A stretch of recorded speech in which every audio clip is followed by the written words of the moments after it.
Hello and welcome to DFS Coach Talk. Today is Saturday, January the 29th, 2022. I am Joe Sarvati, affectionately known as Coach, and I am here for my favorite podcast of the week with the one and only Mr. Josh Crash Davis. How are you today on this beautiful Saturday morning? Doing well, Coach. Ready for another NBA Saturday slate. And, we had a nice night last night in NBA. Didn't quite get as much sleep as I would have liked because of that late game in Milwaukee. For whatever reason, they started at 9 o'clock. But, yeah, ready to get into this one. Well, I'm excited because I got to send you the text, "Wake up, cheesehead, let's go." Yeah. But I love it, man. And, hey, last night was interesting. We cashed on all three sites, but not what we wanted to, but it was still good. We got it done. It was a crazy night. There were so many big changes and moves. We didn't know if LeBron and AD were in for a while, and it was nuts. And then I rolled the dice a bit, built those lineups, considering hopefully Christian Wood would be out with that migraine. And so Şengün was in everything. And then when Wood got ruled back in, I was like, oh. So it was a quick hustle, but we got all the changes made. We made some good lineups, really proud of the members because they were right on it with us. We went down to the wire getting all the moves made, but we had some really good days. Shout out to our man Mike S. He had a big day both in golf and basketball. So our golf's going to be awesome today too, Crash. We'll have a nice sweat going. If we could get John Rahm's stinking tail playing, we're being in great shape. Yeah, I know. He's struggled a little bit yesterday. And what do you think about Westbrook? I bet you were about ready to throw something at him there in halftime, but man, he turned it on in the second half. I wasn't as worried. I mean, it's just sheerly the ball's going to be in his hands. I mean, people have been giving him so much noise, and he deserves it. I mean, he's heading to the end of his career. He's not playing well. He's not a good fit there. But it's Russell effing Westbrook, man. He's the greatest, triple-double guy in history. And not just by a little, by like tons and tons. But you have to go back to Oscar Robertson to even get a smidgen of a comparison. So I think he's taken a lot of noise. And, people forget he's not that young anymore. And I had a feeling he was going to step up in the second half. So I wasn't freaking out like most people. But, we had a few guys come through. And tonight, I think, we've got a lot more stable slate. We need a few pieces of news. But I feel good. I mean, it's a 6-gamer. All the games start between 7 and 8:30 Eastern. So they're all bunched together. No super late games. But it will be a lot of discussion here because we've got 5 teams on the second night of a back-to-back and 1 team on the first night. So 6 of the 12 teams going to be impacted probably a bit by that back-to-back status. So we've got a lot to discuss here, and I think we just need to dive in and get it. So if you're watching right now, you want to be part of what we're doing, jump in today. You can get in for as little as $10 for 3 days. You get all of our football championship day tomorrow, all of our basketball then today, tomorrow, and Monday. And then, you can check in with our golf coverage, see our picks there if you want to play some single slate finals. Today is the final round of the golf tournament. They played it weirdly Wednesday through Saturday because they didn't want to go up against football on Sunday. So anyway, we'd love to have you do that. If you're watching on YouTube, quick thumbs up. Hit that subscribe button, give us a little comment, and while you're at it, hit that little bell in the upper corner. That will alert you every time one of our podcasts posts. All right, let's dive in, my man. Number 1 game, 7 o'clock, Indiana Pacers and Dirk's Dallas Mavericks. It is that 7 p.m. game, as I said. Dallas a pretty hefty 9.5-point favorite, 216.5 total. And then I'm going to mention the implieds as I do every show because I think the implied totals are extremely important. And a lot of times you're not getting that information depending on where you're listening or you're not weighing it out. And it is just as important as the total. That 216.5 total is pretty low. So a lot of people would be, I don't know. but 103.5 is the Pacers side, and a fairly healthy 113 on the Mavericks side. So those implied totals are extremely important, and I'll always mention them along with the total because it can be deceiving if you do not. All right, so that's the numbers on this game. And then coming into the game, we've got the Pacers at 18-32 and Dallas at 28-21. The designations as they stand right now is Goga Bitadze is questionable. And then the guys that are out are Brogdon, McConnell, Turner, and Warren. And then for the Mavericks, we have Sterling Brown and Tim Hardaway out. So statistically speaking, Crash, we've got second night of a back-to-back for Indiana. And this is the point I want to focus on and really looking forward to hearing your take on it. Sabonis had missed a series of games coming into last night. Last night, he played 44 minutes, dude. I mean, right off, not playing at all, crushed the slate. And can he do it on back-to-back nights? That's the million-dollar question. He's 9-9, and, you know, the Mavs have a tendency to give up big games to, you know, the other team's big, but it all comes down to whether we're going to get full run from Sabonis or not. There's no designation listed right now, so can't wait to get your input on that. The one negative here is the pace, 21st for Indiana, 27th for Dallas. So that's not going to help matters. Pacers have not been playing good defense at all. They're 24th. We know the Mavs have been a top 2 defensive team the last couple of months. They are sitting at 5th in defensive efficiency. So first game of a back-to-back for Dallas, second for the Pacers. Massive minutes last night for Sabonis. Give us your take on this game.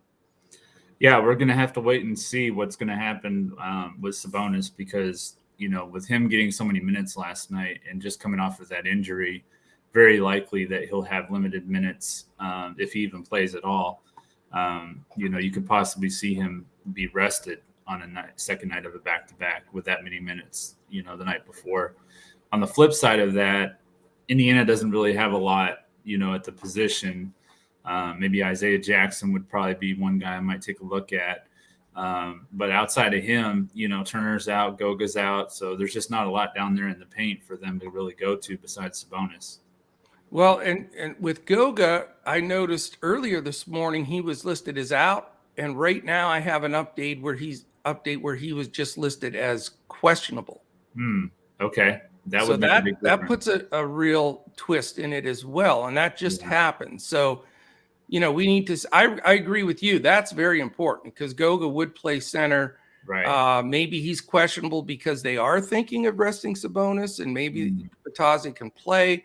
But, you know, that's going to be very key news to this game. You're right completely. And if Sabonis and Goga happen to sit, I'm with you. I think it's, you know, probably Isaiah Jackson and O'Shea Brissett that would get those center minutes. Yeah, for sure. And then outside of Sabonis, I do like Karis LeVert at 7,600 on FanDuel. He's a little bit more on DraftKings, so I don't like him as much over there. He's 8,800 on DraftKings. But he did have 49 DraftKings points last time they played on December 10th. And so it seems to be a favorable matchup for LeVert. And then, of course, on Dallas, you know, you can always look at Luka. He's expensive. He's 11-1 on FanDuel. He's 11-4 on DraftKings. Had 27 points, 9 rebounds, 9 assists, so just shy of a triple-double on December 10th. So you could definitely look at Luka there. And that's about it for me in this game. Yeah, you know, it's the 2 later games on the slate have some pretty solid totals. So spending a ton here is definitely a risk. But, you know, I'm with you. We need to know the Sabonis news. That really becomes, you know, a bellwether of what's going to happen here the rest of the way on your builds. LeVert, you know, we tell our members to have some exposure on DraftKings and FanDuel because you're going to get real huge price discrepancies at times. And this is one of them. I mean, 8,800 is too high for me on DraftKings to spend on LeVert. 7,600, that mid-tier price, $1,200 cheaper. Yeah. Very attractive on FanDuel. So, and then Yahoo's a whole nother, you know, deal. But certainly LeVert based on the FanDuel price over DraftKings price. Other than that, if Sabonis is in and with no restrictions, he's going to be a strong play for me. If he's out, I will consider Isaiah Jackson or O'Shea Brissett, depending on what that starting lineup is, and we'll have that before the slate locks. I'm with you, though. If I go anywhere on the Mavericks, it's the norm. If you want to go up to Luka at 11-4, if Sabonis is playing, that's an option. If you want to hit those mid-level guys, Kristaps at 7-4 or Brunson at 6-1 would be, one or the other as an option. So for me, Crash, I'd like to have a little bit of ownership in this game. It's not a do or die game for me, but it's not a pass game either. I think having a little ownership here is probably a good idea. All right, let's go to the other 7:00 game. There's two of them. It's the Boston Celtics and the New Orleans Pelicans. Boston's favored by 5.5. It is a 213.5 total, 109.5 applied for Boston, 104 for the New Orleans Pelicans. Boston comes in at 25-25. The Pels come in at 18-30. Only guy out for Boston is Bol. He has had surgery, so he'll be out for quite some time. For the Pelicans, it's much more question marks all over the board. Brandon Ingram and Joe Val were listed as out. Now they're listed as questionable. So it does turn the tables a bit here. And, I was looking at this earlier, Josh, and I saw that spread, and I said, no, wait a minute, 5.5 and Ingram and Joe Val are out with everybody else? I mean, I'm going to just unload the bank on the Celts. But now that they've changed that designation and those two guys would be back, that makes more sense on that line. Yeah. Devonte Graham, if you were watching last night, I had rostered him. He sort of hyperextended and banged knees a little bit toward the end of that game.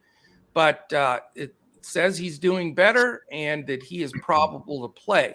So he's probable. Ingram and Joe Val questionable, obviously massively important news there. And then Luzada Murphy and my buddy Cheeseburgers Williamson is still out. So this game is interesting. It's all dependent on the news. What else is new? It is the second night of a back-to-back for both of these teams, but huge advantage to Boston that they have everybody ready to roll. As far as statistically, not good pace here, 25th and 22nd respectively. So it's not going to be an up and down game by any stretch. Boston with a really solid 4th rated defense as far as efficiency in the entire league. Pelicans sort of the opposite end of the coin at 26th. So lots to unpack here. News is going to be important on the Pels side. What are you looking like here initially, Josh? Well, this news kind of changes some stuff for me because I was looking at Nickeil Alexander-Walker and Josh Hart, but if Ingram plays, that's going to affect both of those guys. And the same thing with Graham. If he plays, I was thinking that he might be out. So Walker and even Jose Alvarado might be getting more minutes. But if those guys all play, I don't know. There might not be much in this game that I really like. Yeah, I'm with you. I mean, if they're all in, with Boston's good D, nobody's going to be picking up tons of usage. I'm not interested at all. I'm exactly with you.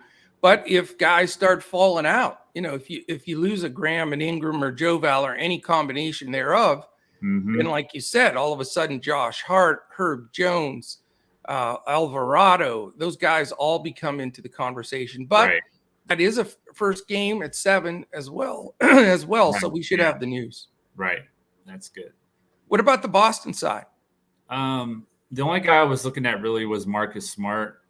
He's 5,700 on DraftKings. New Orleans has allowed the 10th most fantasy points to point guards. And in the last game when they played, Dennis Schroeder had a really nice game, up against New Orleans. And Smart was out that game. So I think that Smart will get a lot of the opportunities that Schroeder saw in that first matchup. Yeah. And, for me, the prices are high on Boston. I need the news first. If I even start thinking about anybody there, I don't want to pay all the way up for Brown or Tatum. Right. if all the guys are out for the Pels, this easily could be a blowout game. If they play and it stays closer, you can consider the Robert Williams of the world. I'm not going to play Al Horford though, man. I am to the point with him where I think it's about time to hang him up, but that's just me. Yeah, especially when Williams is out there. If Williams is out, then, you can consider Horford sometimes, but it just depends on the matchup. Definitely.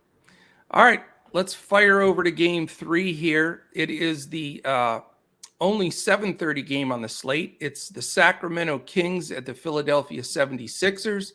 Philly, a double-digit favorite at 10.5. A solid 221 total, 105.25 implied for Sacramento, and 115.75, good number for the Sixers. Questionable tag for Sacramento on De'Aaron Fox. He seems to be questionable every game. Yeah. Also, Metu questionable, and Davis we know is out with that tough fall he took the other night. That was ugly.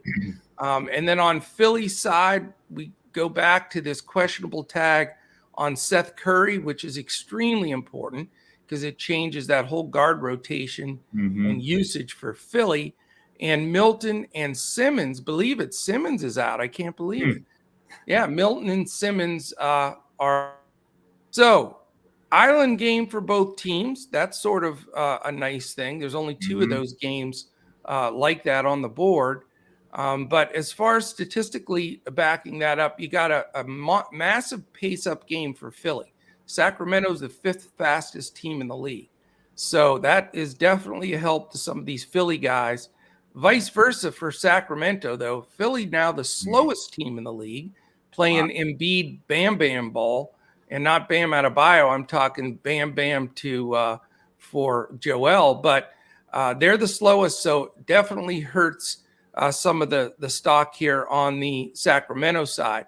And then to pile on with Philly being the better side of this, Sacramento's the 2nd worst defensive efficient team in the league at 29th. And Philly has now jumped back into the top 10 finally. They are 10th and moving up since they've had consistency with Embiid in there. So this is an interesting one. The line's not bad at 221, but does Philly blow them out is the $1 million question. 10.5 is not the worst line. Yeah. So what are you looking like here? Just Joel Embiid, Sacramento has allowed the 2nd most fantasy points to centers. And in his last 4 games against them, he's averaged 60 DraftKings points. So I do like Embiid, even though he's expensive. He's 11-7 on DraftKings, 11-4 on FanDuel. But if he's going to get me 65, 70 DraftKings points, if this game can stay remotely close, then I'll definitely have to consider him. I like Tyrese Maxey. He's 6,000 on FanDuel, 6,600 on DraftKings. Sacramento's allowed the 7th most fantasy points to point guards, and he's got 30 plus in 3 of his last 4 games. So he's been playing pretty well. Same thing for Harris. He's been playing really well. He's 7,600 on DraftKings. Sacramento's allowed the 9th most fantasy points to power forwards.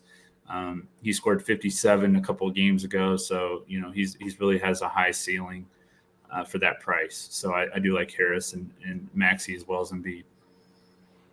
Yep, and nobody on the King side?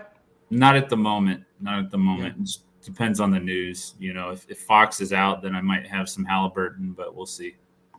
Yeah, and the $1 million question, really, I think the biggest decision maybe DFS owners need to make today is, can Joel Embiid smash it at 11-7 on DraftKings? Price, he's pricey on everywhere. In the time frame that it's going to take for Philly to hand it to Sacramento, because Philly is playing at home, they're playing better ball, they're playing inspired ball, they're making a run.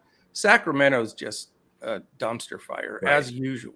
So, if this game blows out, it's very risky to play that price even Embiid, because if he only gets you 23 minutes or something and 47, points, fantasy points, you're sort of sunk.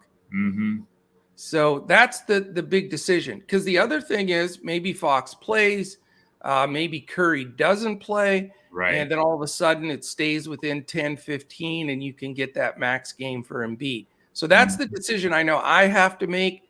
That's going to help, shift the slate. And again, it's going to be a domino effect. If Sabonis is in and playing unlimited minutes, I think I'm going to go to him at 9-9 and save almost $2,000 and not take Embiid and hope the game blows out. So you've got a couple of different options there. I will say Tyrese Maxey gets no respect with salary. I don't know why he's always in the upper fives, lower sixes, and he plays tons of minutes and he usually produces. So I do like Maxey as well. I will say, though, if Curry's out, Maxey's automatic for me. If Curry's in, I'm going to think about it because Curry has played well. He scores the ball. He handles it. It definitely affects Maxey's assist ratio when Curry's in there. So I'm going to follow that news pretty closely as well. Tobias Harris at that mid-level 7.6 price. If, I don't suggest going with Embiid and Harris. Too many chips in that basket. If they both go crazy, they're probably going to blow Sacramento out and not get full minutes. So if I don't go Embiid because of the Sabonis news, maybe Harris is the guy that I'm going to count on. On the Sacramento side, if Fox does sit, I'm really interested in Halliburton again. 7-9's a little bit, big bite of the apple there, but I think that, he's just been very consistent, very steady. So the problem is if Fox sits, then I believe Matisse Thybulle and that torture chamber that he puts forward may go on to Halliburton. So again, news dependent and very important because I think Thybulle might guard Fox a little bit if he does play. So we got to follow that and stay in touch with us in Discord throughout the afternoon because those matchups mean everything. I mean, if you're guarded by Maxey or Curry, you're going to be okay. If you're guarded by Thybulle, not so much. So, so we'll follow that news and see how it rolls throughout the day. All right, let's go on to game 4. There's 2 8:00 games. This is the first one. It's the Toronto Raptors at the Miami Heat. Miami's -5, but it's only a 207.5. That stings. 101.25 implied for Toronto. 106.25 implied for the Miami Heat, the first place Miami Heat, I should say. Toronto's 23-23. They have been all over the board trying to grind into the playoffs here. Miami, like I say, pretty amazingly 32-17 when they really haven't had a full team together almost at all this year. Can you imagine? And I say this a lot, but I'm just telling you, Miami, get those bets in. Once they have Lowry and Oladipo and Butler and Hero and Adebayo all together, I mean, those guys haven't played together this year, but maybe 10 games at the most. So they're going to be dangerous. All right, as far as the designations here, Van Vliet, questionable, extremely important, obviously. David Johnson, probable. Birch and Dragic out. For Miami, Okpala and Silva are probable, not that either one should be in the rotation. The big one's Kyle Lowry, questionable. So with Van Vliet and Lowry questionable, pretty ironic, the two guard back court duo from Toronto that won the championship, they're both questionable. So are they both going to play? Are they both going to sit, or one or the other? Definitely impactful for this game. We know Morris is still out. Is he still out from when the Joker broke his spine? I think so. That's the craziest thing, man. And then Oladipo is getting closer, but he is still out.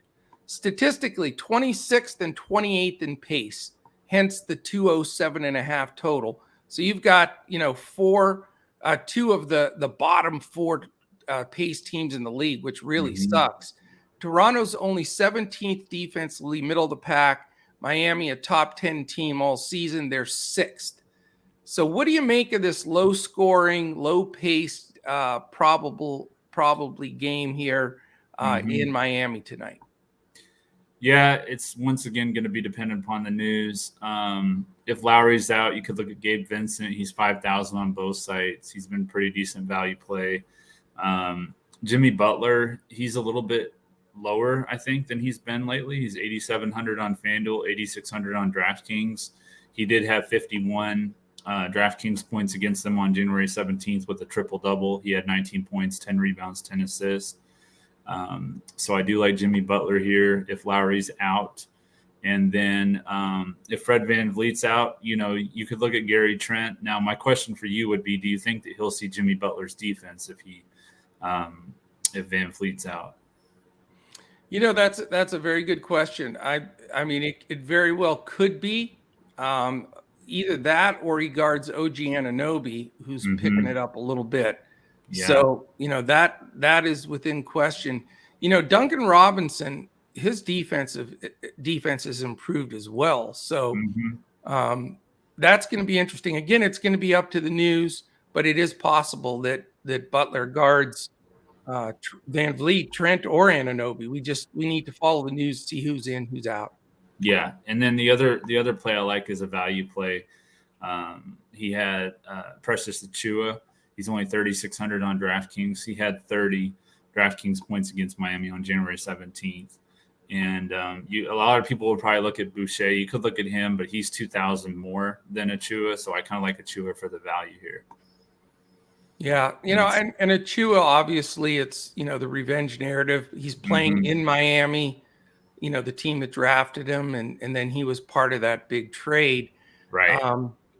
To get Lowry there. But, I don't know. I like Achiuwa at 3.6 as a GPP play. I'm just not sure if he's going to get quite enough minutes against the Heat here. But he is a great play. If he does play, he's going to leave it all out on the court. Yeah, and for sure. He knows how to play against Bam because he practiced against him every day. So, yeah, I think Achiuwa is a sharp take there and a good revenge narrative guy.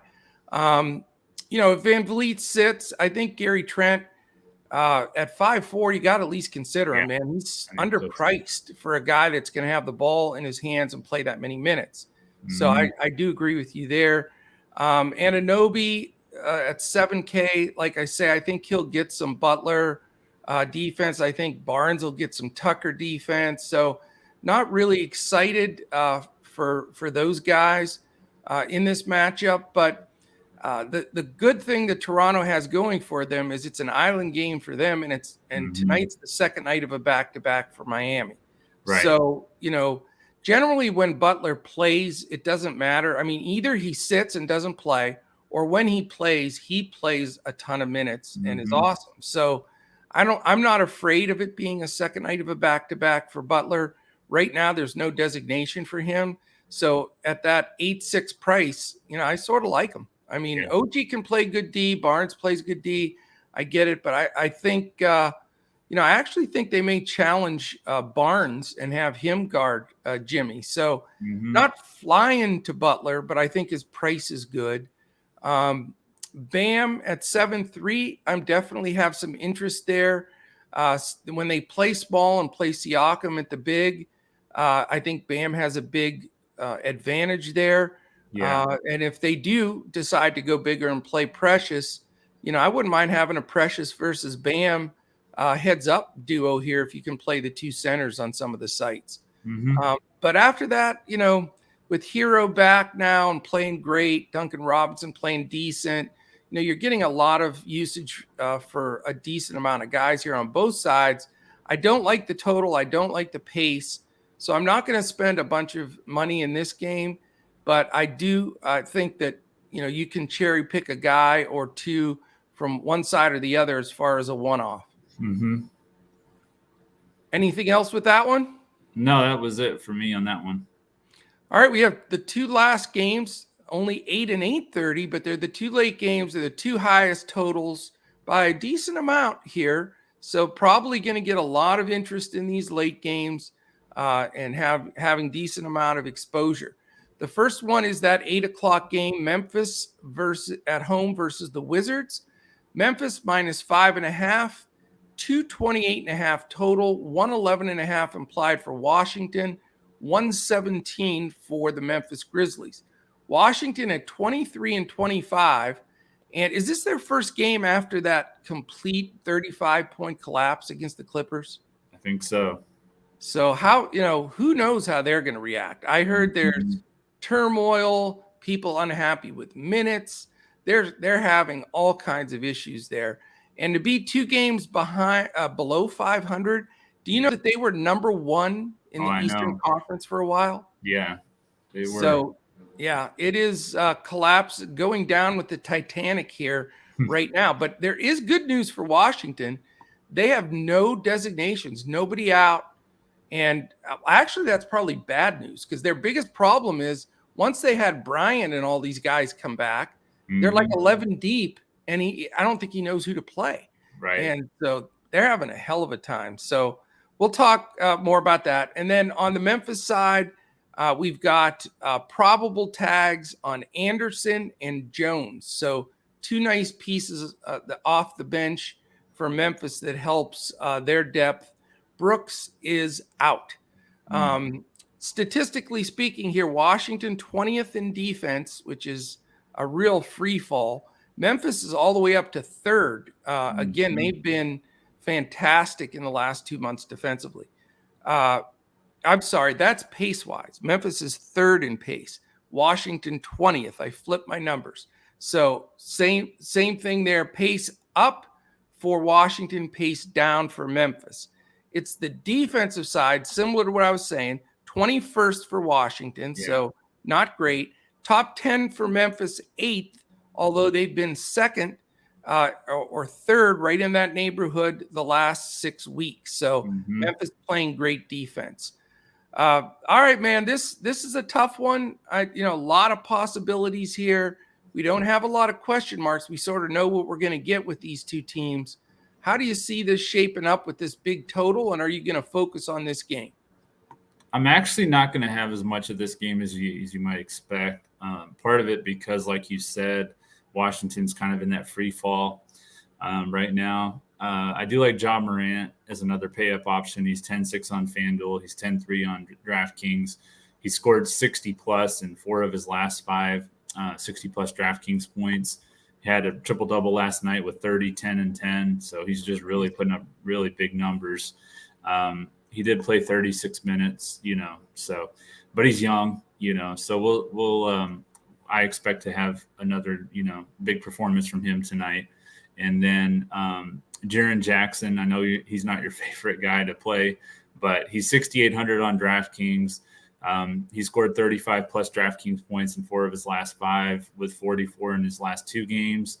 And he also had 6 blocks in each of those 2 games. So that's a big part of that defense you're talking about.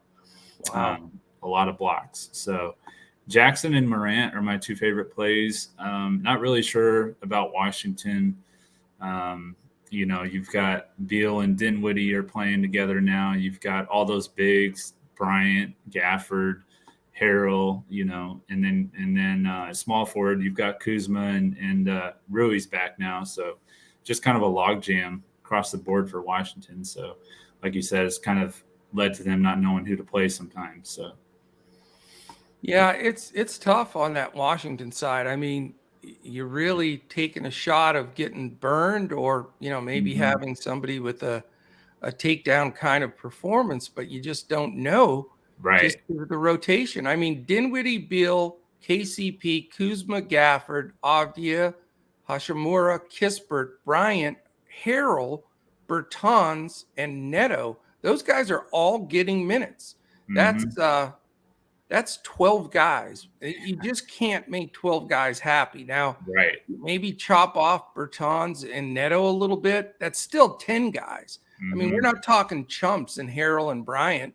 Right. And Hashimura started like every game last year with Avdia. Kispert started most of the games this year. And then you've got your starters to boot. So, yeah, it's difficult. I mean, it's hard to figure. Kuzma was such a great play for so long because he was getting all the rebounds. And he's down to 7-2, which is reasonable again. But I don't know how you trust it. I have no idea, and I don't think he does. Like I say, anybody that thinks they have that rotation figured out, I believe they'll be one of the more active teams as the trade deadline approaches here on February 10th, because it might be addition by subtraction. Get rid of a few of these guys, shore up just what your rotation's going to be. Right. Grab a few draft picks along the way. That's what I would do if I was the Wizards front office. Mm-hmm. But, I will mention Bradley Beal here. I know he's probably going to get some solid defense from Desmond Bane, but Beal's usually guarded by Dylan Brooks, who gives him a little bit of trouble. Bane's good, but he's not Brooks good as far as defensively. And now that Beal's under that 9K number at 8-9, and this being such a high scoring game, he's still their bread and butter to get it done. And he was one of the guys that was most stunned with, how do you lose in the third quarter up 35 at home to a depleted Clippers team playing bench guys and G League guys? But Beal took it most personally of everybody. And, he made a comment. He thought it was over. He was pissed because he should have gotten rest with the starters that game, the bench. So he made comments. Usually when guys make comments, it can be divisive. However, if he's going to call out his bench and everybody, you better believe he's going to tighten up, those shorts and go out there and try to back up what he's talking about. So Beal's pretty high on my list because of that.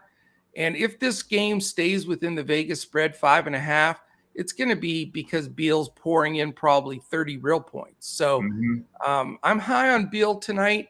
I know it's risky, but I think he could be a differentiator in cash games where a lot of people might be a little bit afraid of spending that 8-9 on him. Right. After that, though, it's a hard call. If you could fit Kuz at 7-2, at least that price is conducive enough to get in there. After that, it's a crapshoot. Grizz, it comes down to this for me, Josh, is do I want to play possibly Luka or do I want to play Ja? It sort of comes down to that for me.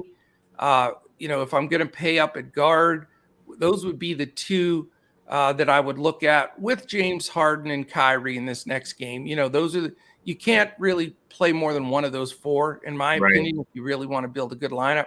But Ja certainly deserves to be mentioned here. Washington's defense has been horrific, and Ja's played great. But it's the second night of a back-to-back, as you mentioned, and Ja played a lot of minutes last night. Again, I know he's capable of that, but is Coach Jenkins going to give him full run? Because he does have DeAnthony Melton and Conchar and decent bench coming in there to back him up. So it's a little bit concerning that he's going to get the big minutes run. They try to keep him in control. So I'm going to be looking for some serious coach speak or beat writer info to determine if he's going to get full run or not. Plus, if Washington does hit the skids here a little and the Grizz take this game over, I've got to think he's going to sit that last run in the fourth. So a lot to unpack there and figure out. I will take my hat off here, tip the cap to Jiren Jackson. He has stepped up. Back-to-back 6-block games for real. He has played better. And guess what? He hasn't gotten in foul trouble lately. So knock on wood, because he'll get 3 in the first minute. At 6'8", the way he's been playing, he's got to be in consideration. Yeah. And I don't want to quadruple jinx a guy by playing him and then have him going in the tank. But I'm with you, man. I think at 6'8", the way he's defending, block stocks and scoring the ball, he's probably the second best option for me on the Grizz team to Ja Morant. Yeah, I agree. All right, boss. Last game, 8:30. Early game for a Golden State game. It's the Brooklyn Nets at the Golden State Warriors. Oh, by the way, did you hear me take a shot at you for whining about Milwaukee playing late? Yeah. Yeah. And it's funny because I made fun of you and you overslept today and you were tired. So I was right. Right. I still don't understand why they did that, though, because they've never – I've been watching the Bucks for a lot of years, and I've never seen them play a game at 9 o'clock. Well, ESPN decided that they wanted Giannis as their feature game in prime time as their second part of the doubleheader. So it was just, that's what they'll do with some of these games, and they'll move them. Like they had a Dallas game that did that earlier in the season as well.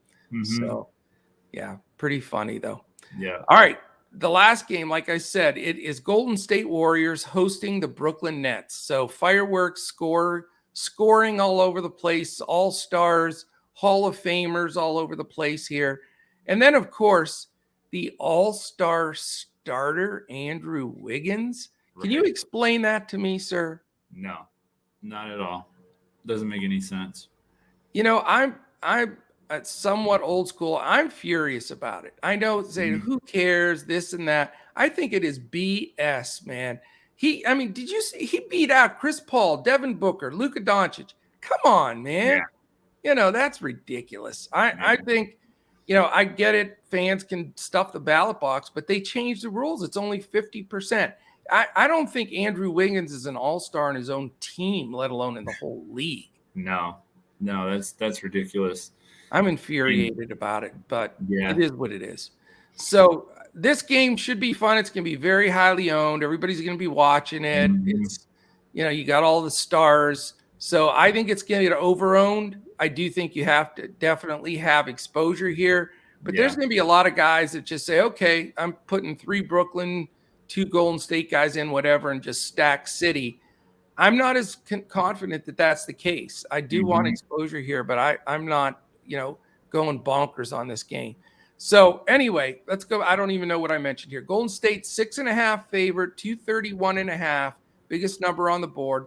112.5 implied for Brooklyn, 119 for Golden State, for crying out loud.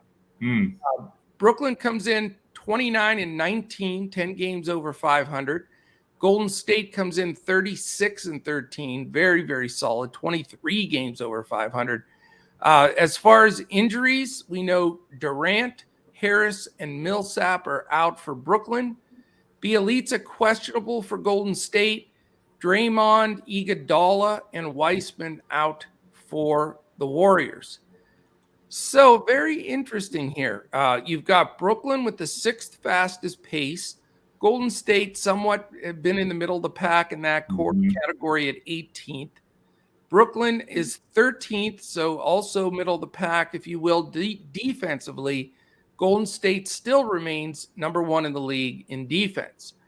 Obviously, the Brooklyn game is at Golden State, so we do get Kyrie Irving here. Yeah. So give us the wisdom known only by Josh Crash Davis. I think that, like you said, that this game's going to go over-owned.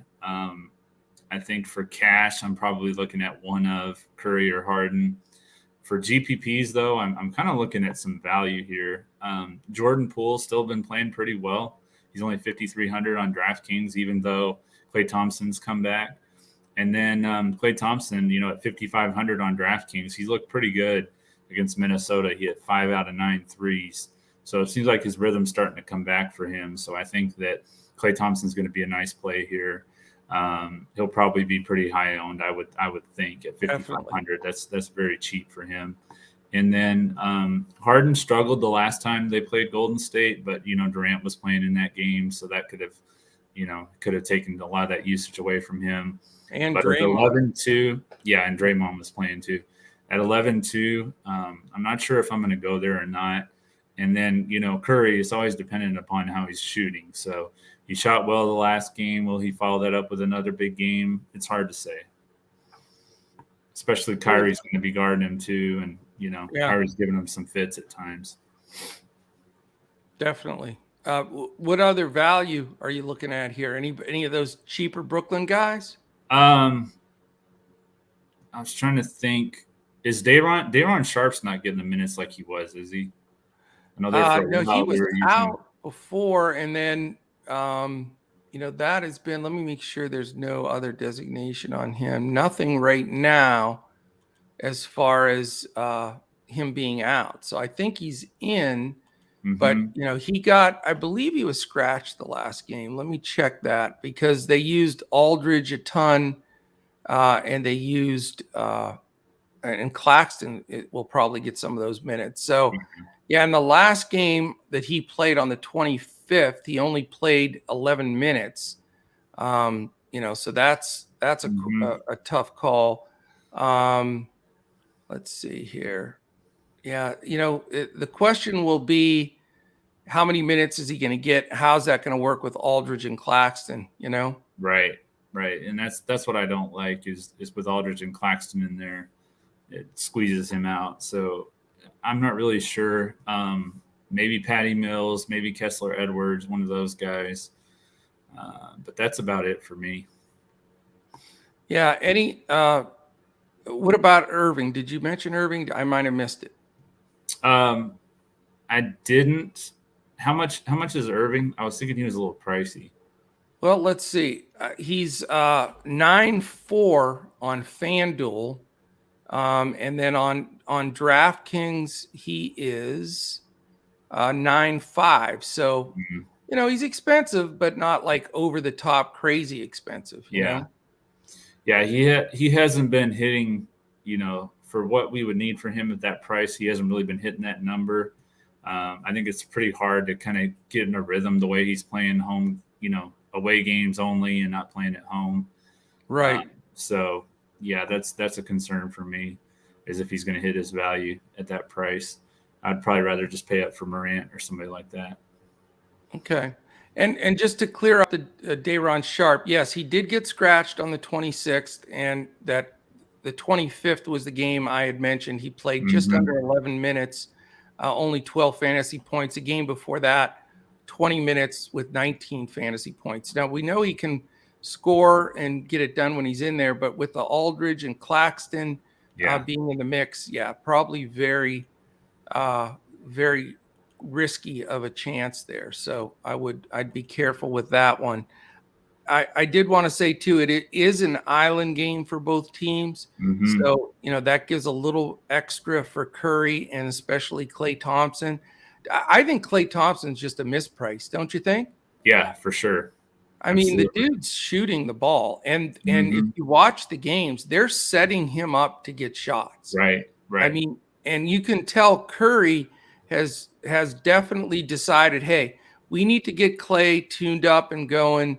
I'm going to pass up a few shots, get him those open shots, and they're running a ton of plays for him. He moves great, one of the best of all times moving without the ball. Right. So the fact that he's only 5'5", he's going to be mega chalk, but probably I think just as a blocker, chalk blocker, you got to go Klay Thompson at 5'5". He should be 7'5". Yeah, definitely. So I'm with you there completely. Curry at 10.5, to play the Splash Brothers together isn't the worst idea in the world. They certainly can both go off against a Brooklyn team that hasn't defended as well of late and has a good pace. It'll be pace up. And, everybody's going to have Harden, Irving, Curry, Thompson exposure in some combination. Right. I'm probably not going to go Harden and Irving here. I'd rather go up elsewhere, be a little bit more contrarian, try to leverage a little bit lower ownership on some of the other pay-up guys. Golden State's defense is not what it can be without Draymond. They've given up a lot more points recently without him, but they're still hung on to the number one spot. Brooklyn is playing. I mean, if you look at the guys that add to the team, this is what's concerning for me. If you're a Nets fan, okay, you've got Harden, Irving, and KD. KD's out for a while. Yes, they can lead you. But after that, you've got a lot of question marks. Sure, Patty Mills and Aldridge have been around. James Johnson's is a good role player, but it's a lot of, Kessler Edwards, Cam Thomas, Bruce Brown, Day'Ron Sharpe, Javon Carter, a lot of guys, Blake Griffin, that just, I don't know if the supporting cast is strong enough. Whereas with Golden State, they just sound like a team that is built to make a championship run. Andrew Wiggins, not an all-star starter, but a great complementary player to Curry and Thompson. Draymond, the perfect fit for any coach, for any championship-style team. Porter Jr., same thing. Looney. They don't need the ball. They don't need shots. They're great defenders. They'll take the open shots. Then you have those sharpshooters with Poole and Lee, and the youngster Kuminga, some good experience with Bielitsa and Payton that can shut you down. I'm really impressed with the Warriors roster. And once they get completely healthy, I mean, for right now, if I had to lay my money in Vegas, I would take Miami and Golden State in the championship. And I know you hate to hear that as your Bucks being the defending champ, but it's just, it looks to me that those two teams are coming together the best to make a deep run into the playoffs. Yeah, no, Miami's playing really well. I mean, there's no doubt about that. I think the Bucks can probably beat them in a 7-game series, versus just a one-off here and there when they're playing. I think the 7-game series they'll be able to beat them, but we'll see. Yeah, it's a long ways to go, and that's what makes it so much fun. But to get back to today's DFS, Klay Thompson pretty much going to be a plug and play for me. And then on the other side of the ball with Brooklyn, if I went, any value, I mean, it's just blown out of the water. With Irving playing, it just crushes Mills' usage and assist ratio. Mills was terrific the other day, but there was no Harden or Irving. So I'm not going to go there. Don't trust the rest of that rotation. No. So, people may be saying, Coach, have you lost your dang mind again? It's 231.5, biggest total, all these stars. I'm going to have, one-offs on each side here. And, I'll have exposure to a few guys. Right. But I think, there's better leverage plays with some pay-up options in these other games. Now, I will put, sort of a blanket over that saying it depends on all the news, though. Is Sabonis in? Is Fox in? Right. Is Curry in? All these little dominoes. Not that those are the key guys, but it makes other things happen. Yeah. That creates key plays here. So, and then obviously the Pelicans news as well. So a lot of news to be had like normal, but we are going to be able to figure this out. And if it takes us making changes up to lock and then making changes as the night rolls out, at least we only go from 7 to 8:30 Eastern on the start times, and we'll make it happen. Right. Definitely. All right, my man. I think that is the most of what we've got here. I think that's everything. I think it's a fun slate, a really competitive 6-gamer, lots of moving parts. That is really going to be fun. Now, tomorrow I'll be back solo to go over the 8-game slate. So it's a good Sunday 8-game slate, a variance of times, two 1 o'clocks, a 3:30. And then we'll have 5 late night games. So for those of you that are members, we'll be doing an early slate. And even though football's the thing of the day tomorrow, we will be doing an early slate and then a main slate. So we'll be doing the double dip. Come join us, dfscoachtalk.com. You can sign up for as little as a 3-day for $10. We would love to have you join us. On the way out here, if you're watching this on YouTube, quick thumbs up, hit the subscribe button, give us a comment, hit the alert button in the corner. Also, only 3 days left, 29, 30, 31. 3 days left to get into our audio podcast contest. So if you listen on Spotify, Apple Podcasts, Podbean, Stitcher, anywhere podcast can be heard, you leave a 5-star quick comment. That combination of the high rating and comment will put you in a drawing for our monthly 1-week free membership all access Coach Talk. So join that, get in these last couple of days and we'll grab you in there. So appreciate all of you. Big shout out to Hollis. Hollis is one of our number 1 YouTube guys.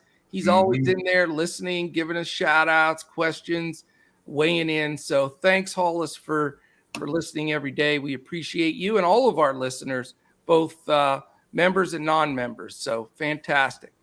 All right, Josh, you woke up late, Cheesehead, late Milwaukee game. I sent in a note to the NBA. Please don't ever let Milwaukee play any more late games because we can't afford Josh snoozing on us. You ready to do this? I am ready to do this. Okay, I know it's a long podcast today, but we're building a 2 brains are better than 1 FanDuel GPP. All right. Are you going to gamble with some of these information we don't know, or what do you think? Where do you want to start? I'm going to start. Let's see. You want me to go? I've got my guy. Okay, Go for I'm it. gambling here. Sabonis, power forward, 9,600. And again, news dependent, but I think he gives the Mavs trouble if he plays his big minutes. All right. And I will provide some value for the other power forward with Precious Achiuwa. I like it. Revenge narrative, old team, cannot beat that for a minute. All right, how about we go with mid-level play, sort of out of left field, but I don't want Joel today. Not that I don't think he could crush the slate. I'm going to go with no. See, here's the problem. Tobias Harris is 7,500 on DraftKings. I'm going to play him there, but he's 81 on FanDuel, and DraftKings is always more expensive than FanDuel. So that's a little bit of a punch in the gut. I wanted to use him, but I don't think I'm going to do it. I'm going to switch gears, spend the money. Here's our buy-up guard. Are you ready? Mm-hmm. Ja Morant, 10-6. I like it. That's what I was going to do. Oh, good. Mm-hmm. Yeah. I'll take Tyrese Maxey. Excellent. He's a value. And then I'm going with my theory. I'm going to back it up here, and I promise you I'll go cheap with the rest of my guys. But I just think Beal backs up all his shit talk he did after that loss. $9,000 shooting guard. Now we've got 4 spots and 52.75 average guy. So it's, we did get Morant, Beal, and Sabonis in there. So we have our buy-ups. Now we got to find some value. Okay. Matisse Thybulle, 4,400, small forward. Matisse Thybulle, and he's going to run with underpriced Gary Trent at 6,000. I know it's against Miami, but we don't know if Lowry's going to play or not. Or if Van Vliet's going to play or not. Well, either one of them, but I just think he's a little underpriced. And he's a small forward, which I thought was really weird too. We'll have to check the news, but I'm going to go with Nickeil Alexander-Walker, 55. Okay. Alexander Walker. Let me find him. Who was your other small forward? Well, I've got Thybulle and Trent. Oh, Thybulle. Yeah.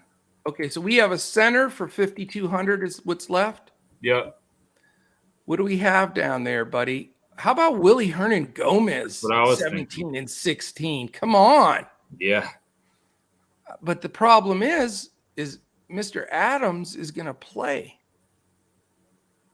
Let's see here. Yeah, I think Adams plays, which just blows that right out of the water. I don't trust Thomas Bryant. No, you mean Jovel. Adams is with Memphis now. Oh, okay. Jovel. Yeah, Jovel's back though, right? I don't know. I think he's questionable. Let me see. He's out. Oh, yeah, he's questionable. All right, well, we'll do it then. 17 and 16 at that price. If Jovel sits, if Jovel plays, we got to take him out though. You know that. Right. But let's take him at 51. The good thing is all 3 of our guys, our bigs, are power forward and center eligible, so we can move that around. Exactly. So it looks like $100 left on the table. Today's GPP FanDuel, 2 brains are better than one. Ja Morant, Tyrese Maxey, Bradley Beal, Nickeil Alexander-Walker, Gary Trent, Matisse Thybulle, Domantas Sabonis, Precious Achiuwa, and Willie Hernan Gomez. There's a winner for you there. We completely faded Golden State and Brooklyn. That will be contrarian. I'll tell you what, we're going to be sitting there with a nice big fat lead and then just holding on for dear life. Yeah, we'll have to offset that with our hybrids. But you know what? There's news that's going to drop with some switches in here. And if it does, then we can certainly plug in. Who we didn't play, though, which was probably a mistake, is Splash. He would have been a good play in here at his price. Klay Thompson. So, but I have a feeling something's going to change here. Plus, it is a GPP. And at that $5,500 number, he's probably going to be maybe the highest owned player on the slate. Well, he's 62 on FanDuel, though. He's Yeah, 55 on 62 is a DraftKings. little bit more of a punch. Yeah, yeah. He's more of a sure thing on DraftKings for sure. All right, Chief, I think we got it. We're in the books. So, we got everything covered. I enjoyed it. We both have our new gear on, the maroon, the red. I got the navy and white lid. You got the white and black. Check us out, man. On our website, we've got a link there. All of our merch. We have some terrific merch. And again, we don't mark that up, not even a penny. We just want to get get the Coach Talk logo and out there so you can get some really great deals on the whole thing. It's Squad Locker is the name of the website, and you can check it out at squadlocker.com or just going through our website. Sign up, join us. We want you. DFSCoachTalk.com. All right, any final comments, bud?